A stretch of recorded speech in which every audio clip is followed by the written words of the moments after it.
es el día, yo sé que hoy es el día de la independencia, pero yo le llamé a este mensaje Día de la Dependencia. Día de la Dependencia. ¿Qué significa la palabra dependencia? Según el diccionario Oxford de la lengua española, Oxford de la lengua española, sí hay un Oxford de la lengua española. Dependencia significa, escuche bien, situación de la persona o cosa que depende de otra. Situación de la persona o cosa que depende de otra. También significa estado mental y físico patológico en que una persona necesita un determinado estímulo para lograr una sensación de bienestar. Por ejemplo, dependiente de los narcóticos. A veces hay gente que necesita ese estímulo para sentirse bien. Ahora, ¿qué significa depender? ¿Cuál es el significado de depender? El mismo diccionario nos define la palabra depender como estar, ya sea un hecho o la realización de una acción, sujetos a las condiciones, limitaciones o restricciones que imponen otro hecho o acción. Por ejemplo, las ventas dependen de un gran número de variables, usted sabe, ¿no? Pero también depender, otras definiciones, estar bajo la protección, el mando o la autoridad de una persona. Estar bajo la protección, el mando o la autoridad de una persona. Esta mañana quiero que meditemos en la palabra del Señor acerca de la relación entre la independencia y la dependencia de una persona o un ente que una persona o un ente tiene hacia Dios y los beneficios de la misma. Hoy quiero hablar de la dependencia o la independencia que una persona como tú, como yo, o un ente o una entidad tienen hacia Dios. Y para eso quiero hablarte, hoy voy a comenzar leyendo en la palabra del Señor, te voy a hablar de Dios y las naciones. Hay algunos conceptos que son muy básicos esta mañana, pero quiero compartírtelos. Dios y las naciones. Salmos capítulo 22, versículo 28, dice, porque del Señor es el reino y Él, diga conmigo, gobierna sobre las naciones. Del Señor es el reino, hablando del reino de los cielos, pero dice, Él gobierna sobre las naciones. Ahora, Hechos capítulo 17, versículo 26, dice, de un solo hombre creó a la humanidad y luego distribuyó las naciones sobre la faz de la tierra, tras decidir de antemano cuándo y cuáles serían sus fronteras. Dice aquí nos enseña la palabra que Dios creó, si de un solo hombre hizo toda la humanidad, o creó toda la humanidad partiendo desde Adán, pero también dice, Él distribuyó las naciones sobre la faz de la tierra, y habla de dos cosas aquí, tiempo y espacio. Diga conmigo, tiempo y espacio. Ayer estábamos hablando, anoche, hablábamos de un lugar y yo decía, eso es frente a las costas, es en Italia frente a las costas de Yugoslavia. Y claro, mi hijo que me corrige, me dice, papá, ya no existe Yugoslavia. Tiene razón, ¿no? Bueno, le digo, Croacia y todos esos países, le digo que están, que es lo que era Yugoslavia antes. O sea, las naciones tienen un cuándo y un cuál en sus fronteras. Hay naciones que ya no existen. Y dice la palabra que Dios es el que distribuyó las naciones sobre la faz de la tierra, pero también decide de antemano cuándo y cuáles serán sus fronteras. O sea, indefectiblemente, Dios es el Señor del cielo y de la tierra y gobierna sobre toda la creación. Y la creación subsiste gracias a Dios. Aún las naciones subsisten gracias a Dios. Colosenses capítulo 1, versículo 16, dice: Cristo mismo es el creador de cuanto existe en los cielos y en la tierra. Diga conmigo, en los cielos, pero también ¿dónde? Él es el creador de lo visible y de lo invisible, y de todos los seres que tienen poder, autoridad y dominio. Dice de todos los seres que tienen. Es el creador de todos los seres que tienen poder, autoridad y dominio. Pueden ser seres espirituales, seres físicos como nosotros. Él es el creador. Todo fue creado por medio de Él y para Él. Cristo ya existía, dice el versículo 17, antes de todas las cosas, y por su poder, todas que subsisten. ¿Sabe lo que está diciendo? Todo lo que usted ve, el universo entero. ¿Cómo hace el universo para funcionar? ¿Usted sabe lo que pasa usted sabe lo que pasaría si la Tierra dejara de girar por 4 o 5 horas? Sería un desastre todo. Imagínese si el Señor quitara por 5 minutos la ley de gravedad. ¿Qué sería de ustedes y de mí? Terrible, ¿verdad? Que todo empezara a flotar. Bueno, quien hace que todas las cosas, no solo las creó, pero hace que subsistan, es Dios. Dios es el que hace que todo subsista. Y las naciones existen por voluntad de Dios. Él puso límites. Él fijó tiempos. Escuchaba, mi esposa que es maestra, le tocaba preparar el acto del 9 de julio en el jardín. Y había ahí un relato que estaban pasando, que yo estaba escuchando. Y me llama la atención porque en ese relato hablaba de las Provincias Unidas del Río de la Plata, que incluían otros, los que hoy son países, ¿no? Uruguay, Paraguay, lo que hoy son países independientes, ¿no? Eran parte de una misma nación. O sea, los tiempos cambian y Dios tiene control sobre las cosas. Y usted dirá, bueno, entonces, ¿por qué pasan las cosas que pasan? Porque el hombre hace su tontera. Pero Dios tiene control sobre las naciones. Mire, las naciones, aun cuando hay huestes de maldad que operan en las naciones, en realidad solo son bendecidas si Dios decide que sean bendecidas. Las naciones son bendecidas solo si Dios decide que sean bendecidas. Una nación que reconoce a Dios es una nación dichosa. Yo lo he leído muchas veces, este versículo de Salmo capítulo 33, versículo 12. Dice: bendita la nación cuyo Dios es el Señor, que ha sido elegida por Él como pueblo suyo. Cuando una nación mira a Dios, cuando una nación reconoce a Dios, es una nación muy dichosa. Bendita la nación. Por eso muchas veces yo le digo, tenemos que orar por Argentina, y tenemos como argentinos, necesitamos mirar a Dios. Mire, si usted no lo hace por usted, hágalo por sus hijos. Porque la nación que reconoce a Dios es una nación bendita. Y Dios nos ha llamado a ser parte de esta tierra, de esta nación argentina. Proverbios capítulo 14, versículo 34.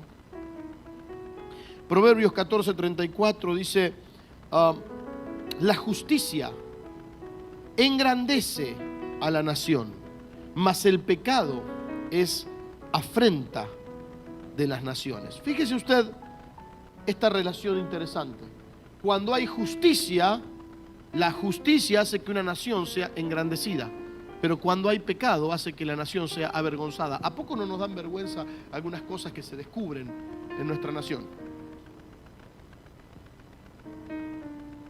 Miraba este último mes una serie basada en hechos reales acerca de las cosas que sucedieron aquí en Argentina, cuando se corrían 5 presidentes y no sé cuántas cosas pasaron aquí. Y uno miraba las tramas de poder y de cosas, y uno dice, qué vergüenza. Porque es una vergüenza. El pecado es afrenta, afrenta significa vergüenza, pero la justicia engrandece una nación. Una nación bendecida, una nación es bendita cuando puede mirar hacia Dios. Por eso yo soy el que cree que, yo le decía ahora, yo soy uno de los que cree que si queremos una mejor nación, la iglesia debe de hacer su trabajo. Porque la justicia, la verdadera justicia viene de Cristo. ¿Y en dónde está Cristo? ¿En dónde habita Cristo? En su iglesia. No podemos esperar que de repente suene una trompeta en el cielo y se abra una cosa así y de repente empiecen a venir ángeles a poner orden en Argentina. Eso no va a pasar, ¿eh? Una mano así grandota venga y empiece a hacer esto y el otro aquello. ¿Usted quiere una nación bendecida? Una nación es bendecida cuando hay justicia. ¿Y usted sabe quiénes son los que tienen la justicia? Usted y yo. Porque Cristo es justicia. Somos nosotros el factor para que Argentina sea bendita. Por eso cada vez que hacemos algo, debemos de pensar, no solamente en mi vida personal, pero ¿qué nación quiero dejar? Necesitamos los justos de esta nación levantarnos. Y usted dirá, bueno, que usted es santo, pastor, no se equivoca nunca. No, yo hablo de los justos por la justicia de Cristo. Yo no dije la gente perfecta, no hay ninguno perfecto. ¿Hay alguno aquí perfecto? Pero los justos, hijos de Dios, necesitamos pararnos por Argentina. Ahora, el otro punto de esta reflexión de hoy, yo le decía, ahora estamos hablando de Dios y las naciones, pero el otro punto es Dios y el ser humano. Dios y el hombre, pero digo el ser humano porque hablo de hombre y mujer. Dios y el ser humano. Hechos capítulo 17 dice algo muy interesante. Versículo 28 dice, pues en Él vivimos, nos movemos y existimos. Diga conmigo, en Él vivimos, nos movemos y existimos. Como dijeron algunos de sus propios poetas, nosotros somos su descendencia. Proverbios 16:9 dice, al hombre le toca hacer planes y al Señor dirigir sus pasos. Dios y el ser humano, tenemos que ser conscientes de que usted está aquí porque si usted está aquí, vive y respira, es porque Dios quiere. A veces somos tan soberbios de que, no, y Dios no existe. Usted está aquí, ¿no? ¿Cuántas personas dicen, no, que Dios acá y allá? ¿Sabe por qué respira usted? Porque Dios quiere que usted respire. ¿Sabe por qué usted tiene aliento de vida? Usted podría, imagínese usted hacer un ser humano artificial. Hoy en día con la inteligencia artificial se puede hacer tantas cosas. Ya se están creando algunos órganos artificiales. Imagínese usted que la ciencia llegue al momento donde puede crear un ser humano artificial perfecto.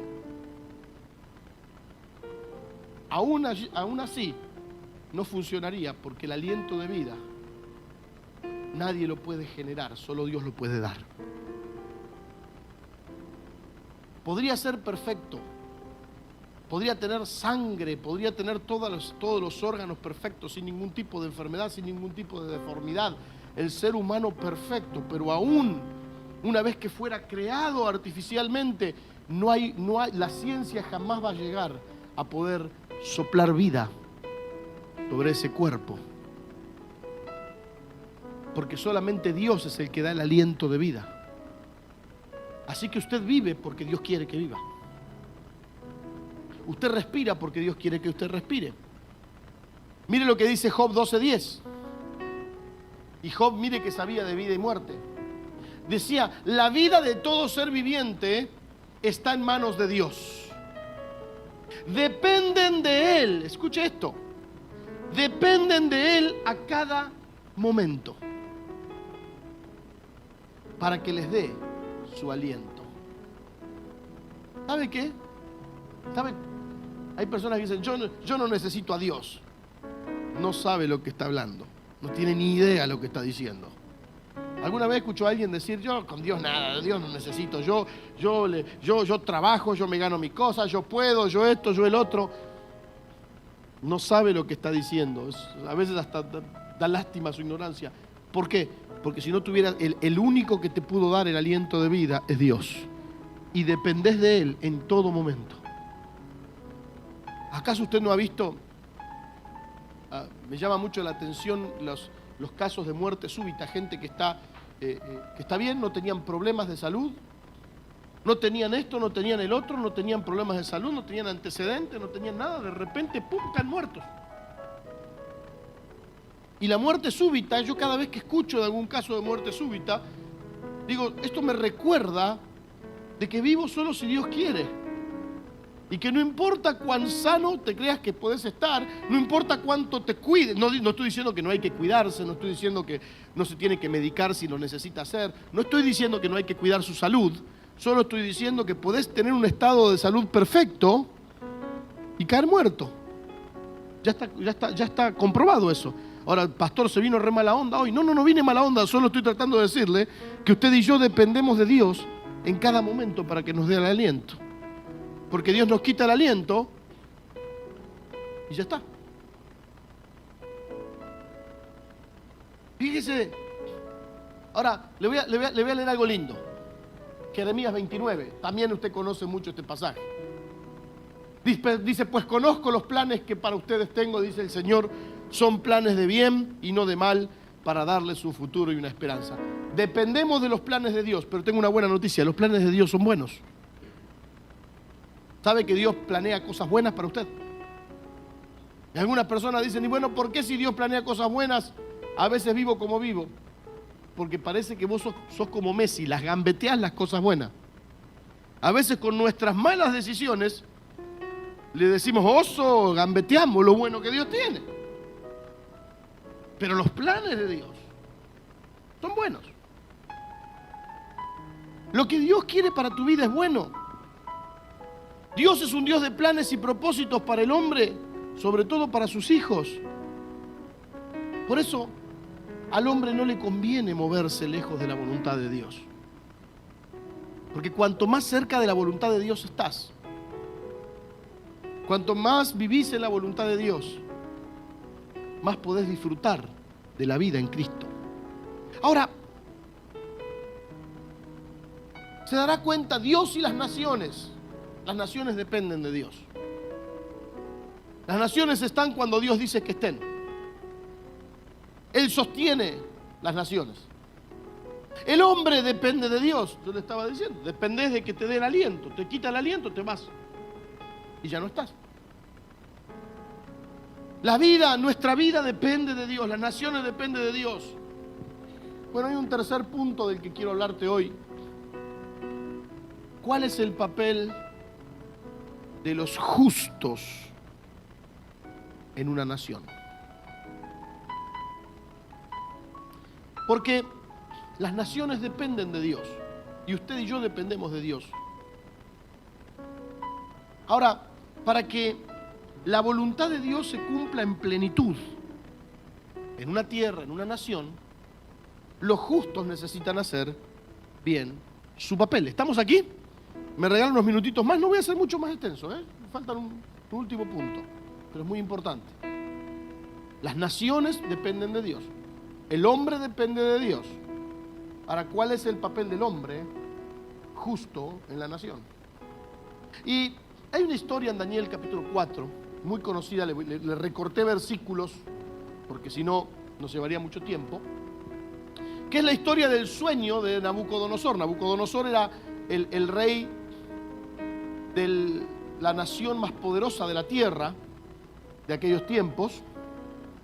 Y dice Daniel capítulo 4, voy a ir saltando algunos versículos, preste atención, dice Daniel capítulo 4 versículo 1. El rey Nabucodonosor envió el siguiente mensaje a la gente de todas las razas, naciones y lenguas del mundo. paz y prosperidad a todos. Este era el gobernante de la nación más poderosa del mundo. Versículo 4, miren lo que dice. Yo, Nabucodonosor, vivía en mi palacio con comodidad y prosperidad. Una noche tuve un sueño que me asustó.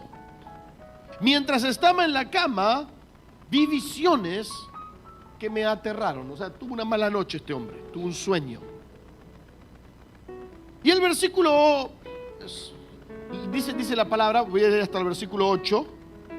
Los magos, los adivinos, los magos de todo su reino no sabían de qué se trataba. Entonces dice el versículo 8, finalmente Daniel se presentó ante mí y le conté el sueño. Daniel lleva el nombre de mi Dios, Belsasar.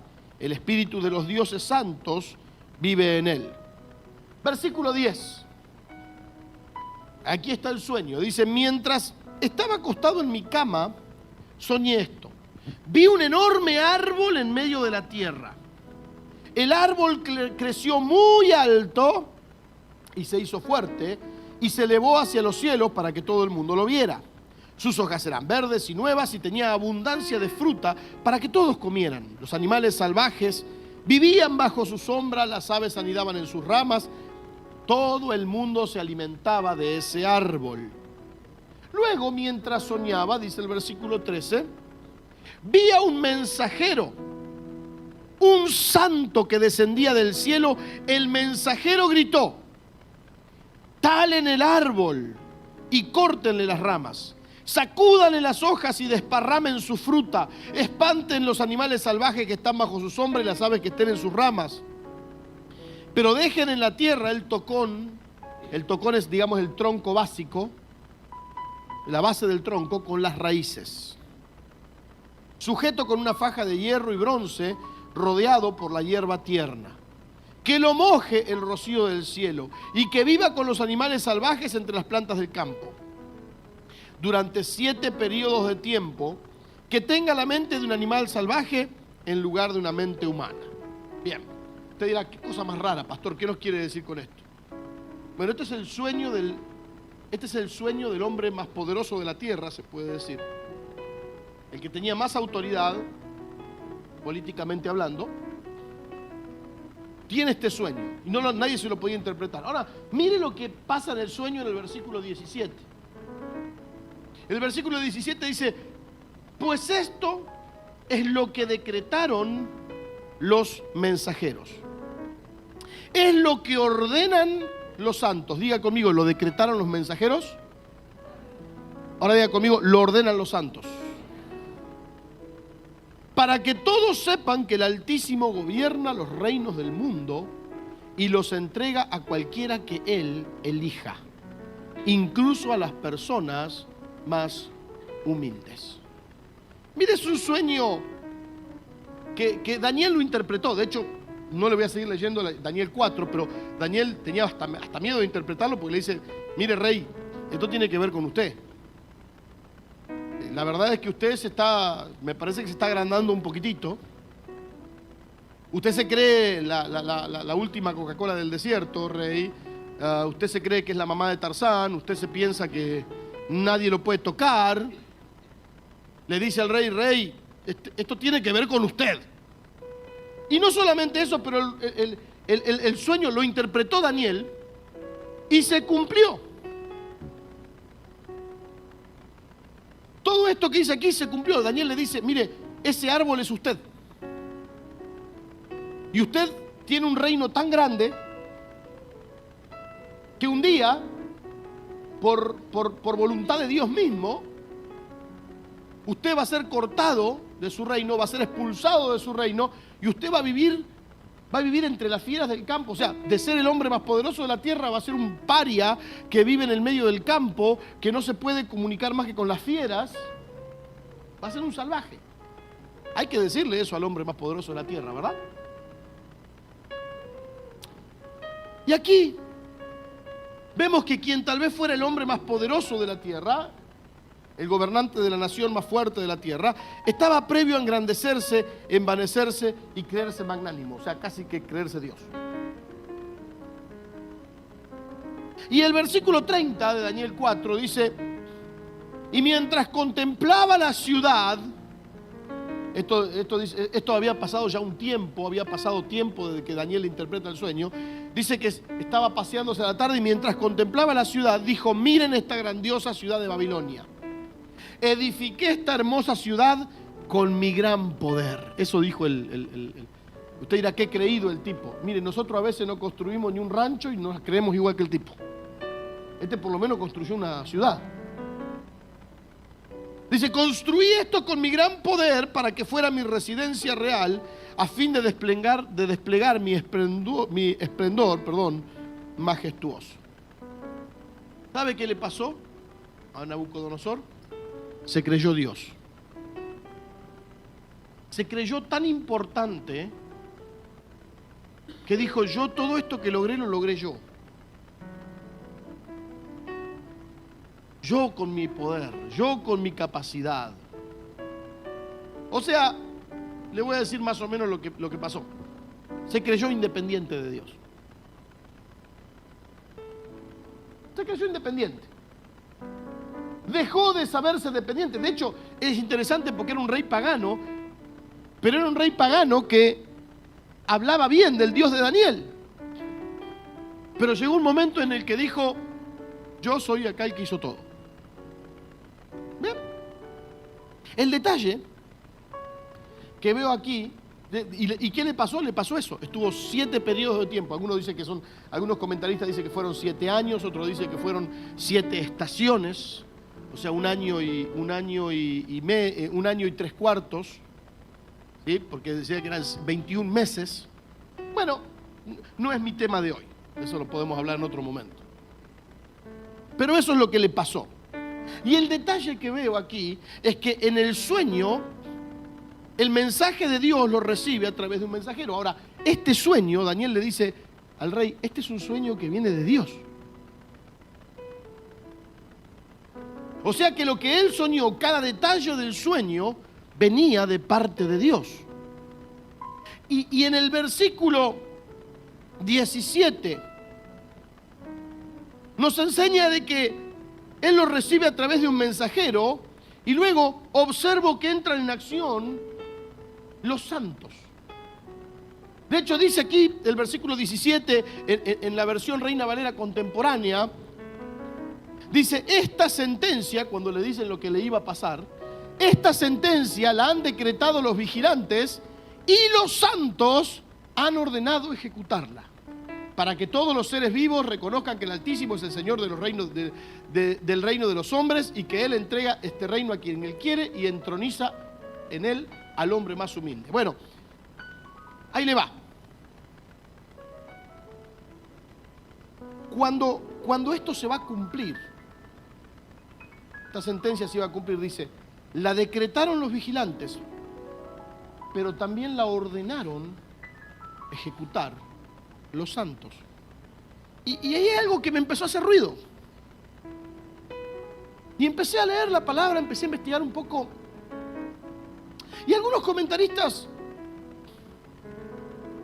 argumentan que los santos pueden ser ángeles, pero también pueden ser hombres, porque ángel significa mensajero.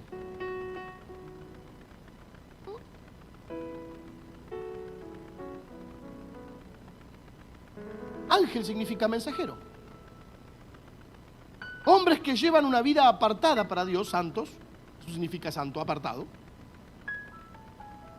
Hombres que son apartados para Dios y son mensajeros suyos.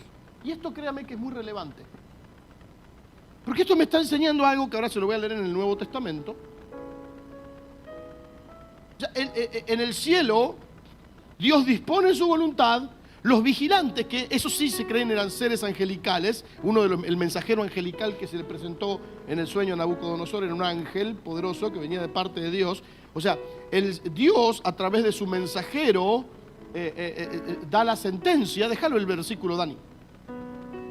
Pero la orden de ejecución, o sea, desde el cielo el ángel daba la sentencia, pero la orden de ejecución de la sentencia en la tierra la daban los santos. O sea, los hombres o mujeres que viven una vida apartada para Dios y que son mensajeros. Si vamos al Nuevo Testamento, esto es el Antiguo Testamento, ¿sabes quiénes son los hombres y mujeres que tienen un mensaje que dar? A ver, lo dije todo junio, ¿eh? Si usted no vino en junio, ¿quiénes son? Los hijos de Dios. De hecho, miren el Nuevo Testamento. Este pasaje de Efesios nos echa mucha luz al respecto. ¿Y por qué estoy diciendo todo esto? Porque hoy quiero que hablemos sobre nuestra nación. Y Efesios capítulo 3, versículo 9 al 11. Miren lo que decía el apóstol Pablo. Cuando él hablaba del mensaje, él hablaba del plan secreto de Dios, hablaba de la obra de la cruz. Y en el versículo 9 dice, Dios me encargó el trabajo de sacar a luz su plan secreto. Eso dice Pablo. Pues Él, creador de todo lo que existe, tenía oculto su plan desde el principio. Esto sucedió, versículo 10, escuche bien, para que todas las autoridades y poderes en el cielo conocieran por medio de quién. Porque Pablo dice, yo lo estoy diciendo, pero Pablo era la iglesia. ¿Por qué? Porque era un hijo de Dios, era parte de la iglesia. Y él está diciendo, esto sucedió para que todas las autoridades y poderes en el cielo conocieran por medio de la iglesia la sabiduría de Dios en todas sus formas. Versículo 11. Esto, o sea, que la iglesia tome lo que Dios, lo del cielo, y ordene ejecutarlo en la tierra, lo anuncie en la tierra. Es parte de la tarea. De hecho, dice el versículo 11, esto está de acuerdo con el plan eterno que Dios cumple en nuestro Señor Jesucristo. Hoy, de este lado de la obra de la cruz, en esta dispensación de los tiempos, encuentro dos claves. De hecho, ahora le voy a leer la otra clave. La clave es que encuentro en estos tres versículos, hablar al mundo espiritual, pero también compartir la palabra, porque Pablo dice, yo estoy dando a conocer el misterio de Dios. O sea, Pablo dice, yo predico de Cristo, pero también esto es para que el mundo espiritual conozca el propósito de Dios. Quiere decir que la iglesia, escuche bien, la iglesia fue llamada a ese misterio, esa obra de Cristo, compartirla, pero también hablar al mundo espiritual. Y me llama la atención, mire, el mismo autor de Efesios es el autor de Segunda de Timoteo, de Primera de Timoteo, las cartas a Timoteo. Y mire lo que Pablo le dice a Timoteo en Primera de Timoteo capítulo 2. Ahora, yo habiendo leído Daniel y habiendo leído Efesios, cobró otro valor para mí este pasaje de Timoteo. Pablo dice que se ore por los reyes y todas las autoridades para que tengamos un ambiente de paz y tranquilidad, donde sea posible adorar y respetar a Dios. Esto es bueno, diga conmigo, es bueno. ¿Y qué dice que más hace? Agrada a Dios, nuestro Salvador, ya que Él quiere que todos sean salvos y lleguen a conocer la verdad. Ahí le va. Podemos decir o asegurar, creo yo, que la oración de los santos puede generar un ambiente de paz. Queremos paz en el país, no espere que algunos de estos revoltosos que quieren romper todo, un día digan, ay no, ya no tengo ganas de hacer lío. Eso no va a pasar, ¿sabía usted? ¿Sabía usted que la violencia que vemos en la calle y la violencia que vemos en el país y muchas de las cosas que pasan en el país no tienen que ver solamente con el mal genio de algún tipo que tiene ganas de sacar dinero?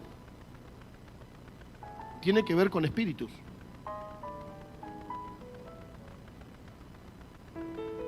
Escuche bien.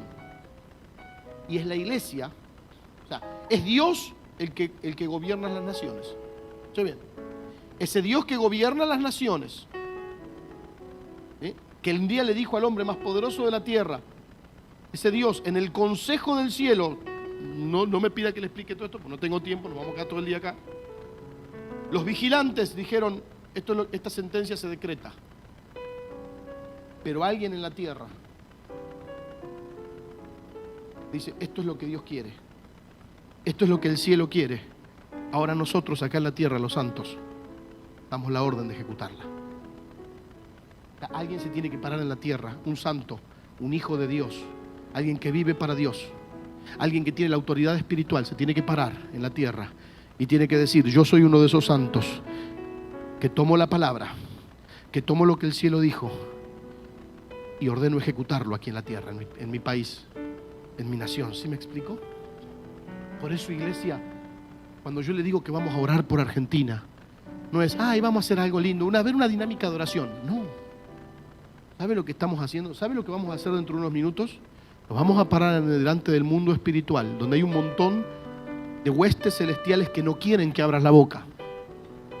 Por eso cuando yo le digo vamos a orar, no es para que usted esté mirando, bueno, a ver cuándo terminan de orar. Usted y yo tenemos en nuestra boca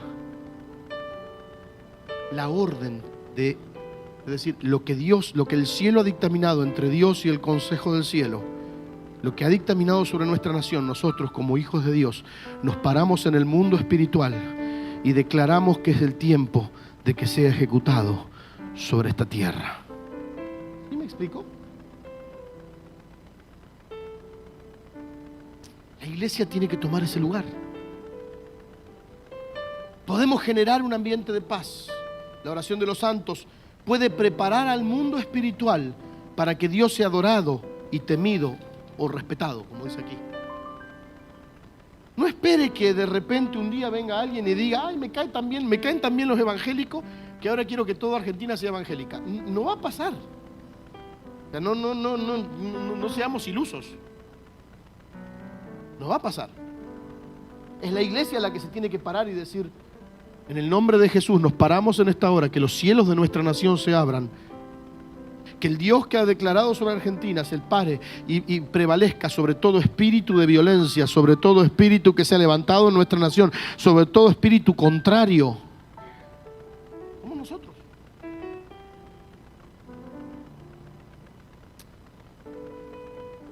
Cuando la oración, cuando los santos oran, atraen el favor de Dios.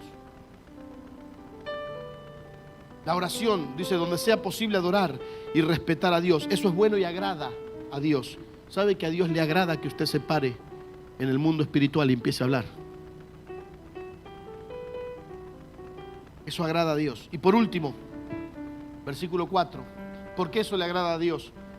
Porque Él quiere que todos sean salvos y lleguen a conocer la verdad. Queremos ver un avivamiento en Argentina. La iglesia va a tener que dejar de jugar a la religión y se va a tener que parar con la autoridad que Dios le ha dado en el mundo espiritual y va a tener que empezar a decir, esto es lo que el cielo está diciendo. Ahora, mi hermano, si nos la pasamos papando moscas, perdón la palabra, si nos la pasamos papando moscas, no sabremos lo que los vigilantes han decretado, mucho menos. Pero cuando nosotros nos metemos en el mundo espiritual, tenemos la capacidad de tomar lo que Dios ha hablado y usted y yo orar en favor de eso. ¿Cómo sé cuál es la voluntad de Dios? Agarre la palabra. Y Dios nos dio la capacidad de orar y de hablar.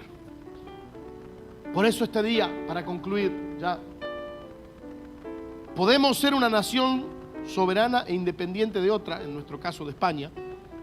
¿Sí? Estamos celebrando que hoy es el 207, 206, no, 207. Hoy es el 207 aniversario de nuestra independencia de España. Pero tanto las personas como las entidades o instituciones humanas, llámele familia, iglesia, nación, estado, grupos de interés, como usted lo quiera llamar, somos dependientes de Dios. Por eso en este día de la independencia quiero declarar la dependencia. Esto es bueno y nos conviene, dice Hebreos 13:6. Ya termino,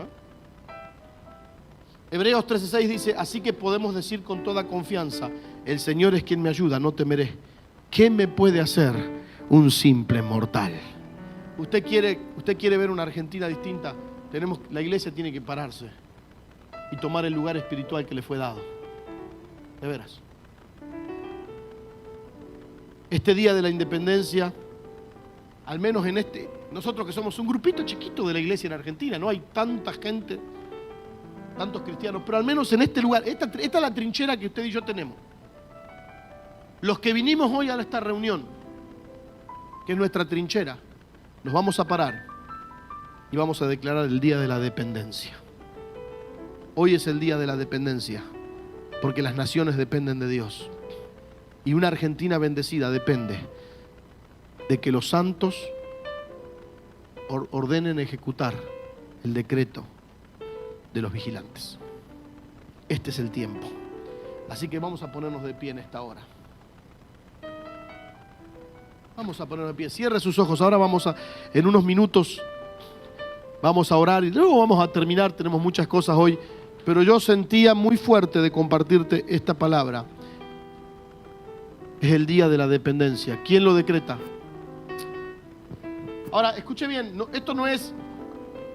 Y quiero que lo tome bien en serio porque yo ya he visto eso. Entonces hoy me levanto con ganas de que pase algo, entonces yo me paro y lo que se me antoja digo que ahora lo decreto y va a pasar. No. Esto no es Aladino, ¿no? La lámpara mágica de Aladino, que usted frota la lámpara, entonces viene y usted ahora decreta el deseo que Aladino le da. Esto se trata de una iglesia que se para y que entiende su lugar en Dios y su lugar en el mundo espiritual, y lo empieza a hablar. Le pido al Espíritu Santo, yo le dije, Espíritu Santo, mira, ayer cuando estaba preparando esta palabra, me pasaba una cosa, me pasaba otra cosa, dije, Señor, vos solo sabés si voy a hacer que alguien me entienda o me tiren con tomate. Creo que somos la iglesia y nos tenemos que parar en el mundo espiritual.